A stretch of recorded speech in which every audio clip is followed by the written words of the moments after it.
Okay, here we go again. Let's take a look at number 40, manufacturer of circular saws. Different diameters, different motor speeds. We need to determine the angular and linear speeds. The absolute first thing you have to do is you have to say angular equals theta over time, or it has to be given in radians per time. Okay, now, in this case, probably what we want is we want radians per minute. So probably we're going to go on a radians per minute. So that's omega. We also need V. V equals omega R. So once I know omega, then that helps me find R and it helps me find V. So here we go. We're going to do the first one. Let's move this out of the way. And so we have 2800. You'll notice I said BPS. It's RPS. Okay. So 2800 rotations per second. Now, ladies and gentlemen, if we want to get to radians per minute, we're going to need to do a couple things. First of all, 2 pi radians in one rotation, because rotation is simply another word for revolution. The other thing is I need to get rid of seconds. So there are 60 seconds in 1 minute. Okay, so here we go. Rotations are gone, seconds are gone, seconds are gone. What am I left with? I'm left with 60 times 2800 times 2 times pi radians per minute. Now, that's radians per minute. Now, that would be omega, and you could find a decimal that goes along with that. Blah, blah, blah, point, blah, blah, blah, rads per minute. Okay. Now, but if I want linear velocity, I'm simply going to take this value and plug it in. V equals omega. So 60 times 2800 times 2 times pi radians per minute. And all I have to do with that is multiply it by radius. Now be careful, because you'll notice over here it's blade diameter. So if it's diameter, what do we need to do? Cut it in half. 1.5, and that would be inches.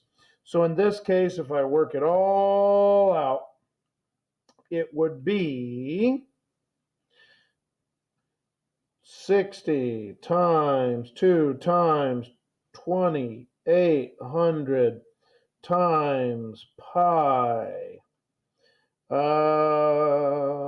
times 1.5, and that would be 1583362.7 inches per minute.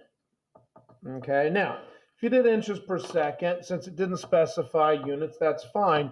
But inches per minute, rotations or revolutions per minute, RPMs tends to make sense. So you can put all that together, and that's that problem. Not exactly a challenge. Let's go on and take a look at something else.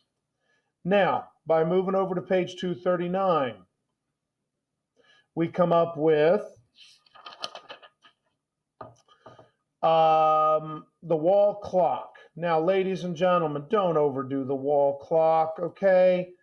Now, first of all, it says the clock face diameter of 8.5 inches, the length of the hour hand, that'd be the short one for those that you don't know. 2.4, the length of the minute hand. 3.2, the length of the second hand. 3.4, determine the angular speed in radians per hour and linear speed for each hand. Let's deal with just the second hand, okay? Just the second hand. So we have 3.4 inches. So R equals 3.4 inches. And you say, well, wait a minute, I don't have anything else. I don't know anything else. Well, you do know something else. You do know the revolutions per minute for the second hand. Ladies and gentlemen, what's the revolutions per minute of the second hand? It's going to be 1 revolution per minute, because it goes around in 1 minute. So that's the revolutions per minute. But now, to find the angular velocity, I need radians per minute. And if I want to do that, I'm going to take 1 rev per 1 min times 2 pi over 1 revolution. Revolutions are gone, so I come up with 2 pi radians per minute. Now, V equals omega r. Well, what's omega going to be? There it is. Plug it in. V equals 2 pi radians per minute. And the length of the hand is 3.4 inches. So there you go. Now, the problem here is that would give us a nice linear velocity and angular velocity, but it wants radians per hour and linear speed per inches per hour. So I can't just shove the 2 pi in here because that's in minutes, but that's easy enough to fix.